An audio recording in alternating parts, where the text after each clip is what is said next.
Facebook चलाना आज के टाइम में एक आम बात हो गई है। हर कोई फेसबुक चलाता है। कुछ लोग कारोबार के लिए इसे इस्तेमाल करते हैं, तो कुछ लोग फेसबुक द्वारा नए नए दोस्त बनाते हैं, कुछ लोग अपना कारोबार बढ़ाते हैं, तो कुछ लोग फेसबुक के द्वारा अपने नए रिश्ते बनाते हैं। कई बार फेसबुक के द्वारा हम लोगों से चैटिंग भी करते हैं। ऐसे ही कई बार सुनने में आता है कि फेसबुक द्वारा लोग अपना लाइफ पार्टनर भी चुन लेते हैं। आज हम आपको ऐसी ही कहानी के बारे में बताने जा रहे हैं, जहां पर फेसबुक द्वारा एक उत्तराखंड की लड़की उत्तर प्रदेश के लड़के से फेसबुक पर उनकी दोस्ती हो जाती है। पहले बातचीत करते हैं, दोस्ती हो जाती है और दोस्ती उनके प्यार में बदल जाती है। फिर वो लोग एक दूसरे से मिलना जुलना चालू कर देते हैं। फिर वादा करते हैं कि वो एक दूसरे का साथ निभाएंगे और जीवन में वो शादी करेंगे, अपने रिश्ते को आगे बढ़ाएंगे। एक दिन वो लड़का उसको मिलने के लिए बुलाता है और फिर उसकी गोली मार देता है, जिससे उसकी मौत हो जाती है। नमस्ते, सत श्री अकाल। मैं हूँ Rizwana Saifi. Crime news channel में आपका स्वागत है। आज जो सच्ची घटना के बारे में हम आपको बताने जा रहे हैं, ये सच्ची घटना है उत्तराखंड के हरिद्वार की एक 35 वर्षीय लड़की की, जिसका नाम है रोज खुराना। ये कहानी शुरू होती है उत्तर प्रदेश के अमरोहा जिले के बछरायू थाना क्षेत्र के गांव धनौरी खुर्द के एक लड़के के साथ। नाम था अंकुश चौधरी। अंकुश जिला अमरोहा के गजरौला में हाईवे किनारे पर एक गेस्ट हाउस चलाता है, जो कि 2 मंजिला इमारत है। उसका नाम है the great Vinayak guest house और रेस्टोरेंट। वो किराए पर उसको चलाता है। अंकुश चौधरी और रोज खुराना फेसबुक के द्वारा लगभग 1.5 साल पहले उनकी फेसबुक पर दोस्ती होती है और दोस्ती प्यार में बदल जाती है। वक्त बीतता चला जाता है और उनका प्यार इतना परवाना चढ़ जाता है कि वो एक दूसरे से मिलना जुलना चालू कर देते हैं और वक्त के साथ साथ वो रिलेशन में वो आ जाते हैं और एक दूसरे से मिलना चालू हो जाता है। कभी रोज खुराना अंकुश से मिलने उसे गेस्ट हाउस पर आती थी, पहले रुकती थी और उसके बाद में वो घूमते फिरते थे, ऐश करते थे। उसके बाद में वो चली जाती थी और अंकुश का मन होता रोज से मिलने का, तो वो हरिद्वार जाता उससे मिलने के लिए, उससे मिलता, घूमते फिरते और अपने प्यार के किस्से वो आगे बढ़ाते। वक्त बीतता चला जाता है और एक सिलसिला आगे बढ़ता रहता है। एक दिन अंकुश रोज खुराना को मिलने के लिए अपने गेस्ट हाउस पर बुलाता है।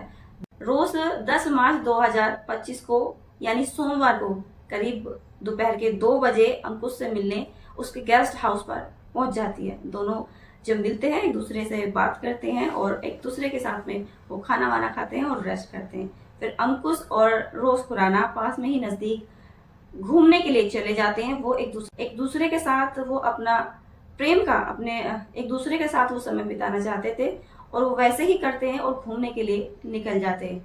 फिर शाम को जैसे ही अंधेरा होने लगता है तो वो दोनों ही वापस गेस्ट हाउस आते हैं। फिर एक दूसरे से चाय कॉफी वगैरह पीते हैं और फिर अपनी बातचीत करते हैं। वक्त बीतता चला जाता है और रात में वो खाना वगैरह खाते हैं और अंकुश और रोज दोनों एक दूसरे से बात करते रहते हैं।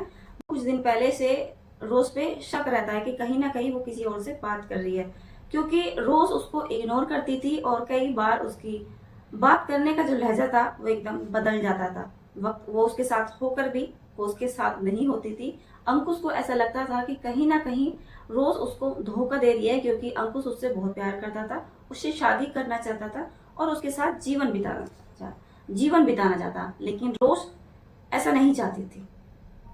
रोज उसको धोखा दे रही थी, ऐसा अंकुश के मन में ही शंका पैदा हो रही थी, क्योंकि रोज उसको आए दिन इग्नोर करती रहती थी। इसी बात को लेकर उन दोनों ने एक दूसरे से बात करी। अंकुश ने रोज से कहा, क्या तुम मुझे पसंद नहीं करती, या फिर कुछ ऐसा है हमारे बीच में जिसकी वजह से तुम बहुत दूरियां बना रही हो। इस पर रोज ने कहा, नहीं ऐसी कोई बात नहीं है। लेकिन फिर अंकुश ने पूछा, क्या तुम किसी और से बात करती हो? तो इसी बात से वो नाराज होगी। लेकिन बात जायज थी या नाजायज थी, उन दोनों के बीच इसी बात को विवाद हो गया। अंकुश बार बार उससे पूछता रहा कि कहीं ना कहीं तुम किसी और से बात करती हो। इन दोनों का इसी बात को लेकर विवाद होता रहा। रात ज्यादा हो गई तो अंकुश ने रोज से कहा कि हम इस बारे में जो अंकुश है वो झगड़ा खत्म करना चाहता था, इसलिए उसने रोज से कहा कि हम इस बारे में कल बात करेंगे। सुबह हो जाती है और सुबह होने के बाद अंकुश और रोज में उसी बात को लेकर फिर से चर्चा होती है, जिस पर रोज फिर से हाइपर हो जाती है और उस बात से वो इनकार कर देती है कि ऐसा नहीं है।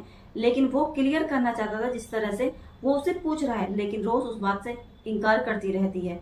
इसी बात को लेकर इन दोनों में फिर सुबह विवाद होता है और विवाद इतना बढ़ जाता है कि अंकुश सुबह के 7 बजे अपना आपा खो बैठा है। गुस्से में वो बंदूक निकालता है और रोज के सिर में गोली मार देता है, जिससे रोज की मौके पर ही मौत हो जाती है। उसने रोज को गोली मारने के बाद वो गेस्ट हाउस से नीचे आता है और सुबह 7:44 पर डायल 112 नंबर पर वो फोन करता है और बताता है कि उसने अपनी प्रेमिका का कत्ल कर दिया है, क्योंकि वो उसके साथ चीट कर रही थी। इसी शक में उसने अपनी प्रेमिका का कत्ल कर दिया। कुछ नजदीकी पुलिस स्टेशन जाता है और वहां जाकर कहता है वो मुझे धोखा दे रही थी, मैंने उसको गोली मार दी। जब अंकुश इतना बोलता है तो पुलिस वाले कहते हैं कौन, किसको गोली मार दी, क्योंकि वो एकदम से चौंक जाते हैं। फिर अंकुश कहता है मेरी प्रेमिका, वो मुझे धोखा दे रही थी, इसलिए मैंने उसको गोली मार दी। उसकी जो लाश है वो मेरे गेस्ट हाउस पर है, आप जाकर देख लीजिए। बस इतना सुनते हैं तो पुलिस वाले एकदम चौंक जाते हैं। वो पहले अंकुश को गिरफ्तार करते हैं और उसी गेस्ट हाउस पहुंचते हैं तो देखते हैं वहां पर रोशन नाम की जो महिला थी उसकी शव वहां पर पड़ा हुआ है, जिसने अंकुश ने गोली मारकर उसका कत्ल किया था। पुलिस लाश को पोस्टमार्टम के लिए भेज देती है और अंकुश को गिरफ्तार करके चार्जशीट फाइल करती है और जो लड़की के परिजन हैं उनको सूचना दी जाती है। इसने हत्यारोपी अंकुश को गिरफ्तार कर लिया है और मृतक रोशन का जो शव है उसको पोस्टमार्टम के लिए भेज दिया है। पोस्टमार्टम की रिपोर्ट, पीएम की रिपोर्ट आने के बाद आगे की कार्रवाई की जाएगी। जो रोशन के परिजन हैं उनको पुलिस ने सूचना दे दी है। करीब 1.5 साल पहले फेसबुक के द्वारा ये दोनों लोग एक दूसरे से मिले थे। फेसबुक पर इनकी दोस्ती हुई थी और फेसबुक के द्वारा इन्होंने अपने प्रेम का इजहार किया था और उसके बाद इन दोनों ने मिलना जुलना चालू किया था। करीब 1.5 साल पहले ये फेसबुक द्वारा मिले थे और दोनों ने एक दूसरे के साथ शादी करने का भी वादा किया था, लेकिन इन दोनों ने एक दूसरे पर भरोसा नहीं किया। दोस्तों, हम फेसबुक चलाते हैं, एक दूसरे से बात भी करते हैं, लेकिन सोशल मीडिया द्वारा कई बार हम लोगों की असलियत को नहीं जान पाते, ना ही उनका जो बिहेवियर है रियल में वो कैसा है वो हम नहीं जान पाते। इन दोनों के साथ भी ऐसा ही हुआ। इन्होंने फेसबुक का इस्तेमाल एक दूसरे से मिलने के लिए, एक दूसरे के प्यार के लिए, एक दूसरे की दोस्ती के लिए किया, लेकिन इन घटना को बताने का उद्देश्य किसी को डराना, धमकाना, किसी के मान सम्मान को ठेस पहुंचाना या किसी की भावनाओं को आहत करना नहीं था, बल्कि सावधान करना था, सुरक्षित करना था, सेव करना था। भविष्य में ऐसा कोई कार्य न करें जिसकी वजह से किसी का जीवन समाप्त हो। भविष्य में ऐसा कोई कार्य न करें जिसकी वजह से आपका जीवन अंधकार में बीते। सावधान रहें, सुरक्षित रहें, खुद को सेफ रखें। सोशल मीडिया का इस्तेमाल सिर्फ इतना करें जितना आपको जरूरत है।